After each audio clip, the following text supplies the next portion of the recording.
The gentleman from Virginia is recognized for 4 minutes. Thank the gentleman. Thank you, Madam Speaker. Madam Speaker, recently we found out that the national debt has surpassed $13 trillion.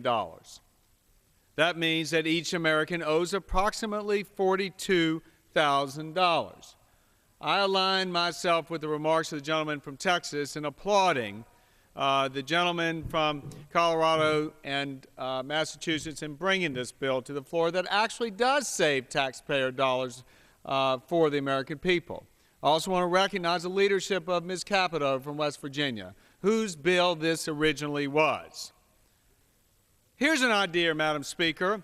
Rather than simply talking about how shocking our dangerous level of national debt is, why don't we actually do something about it today? America is at a crossroads, and the choices we make today will determine the kind of country we will be. The Republican Economic Recovery Working Group launched the UCUT program to change the culture in Washington. And it's clear from news reports, Madam Speaker, that it's starting to do so.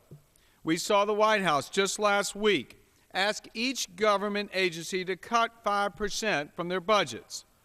While we applaud their intentions, House Republicans are offering a way to cut spending not tomorrow, not next week, but right now with UCUT. There's no doubt that our debt situation is reaching a crisis point that demands a united, bipartisan effort to solve it. I'll be the first to raise my hand to say that Republicans have played our part in contributing to the problems in the past. But for those Americans out there struggling to pay their mortgages, does it really matter to them whose fault it was?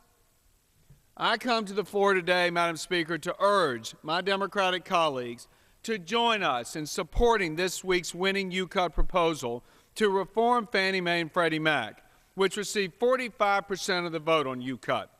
Scott Garrett and Jeb Hensarling's proposal would save $30 billion in taxpayer money over the next decade. The two government-sponsored enterprises have racked up a taxpayer-funded tab of $145 billion and counting.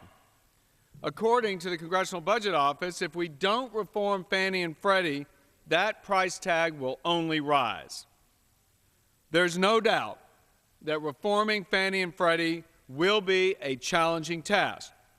But taking on this kind of challenge is why our constituents gave us the privilege of serving in this House in the first place. I yield back. The gentleman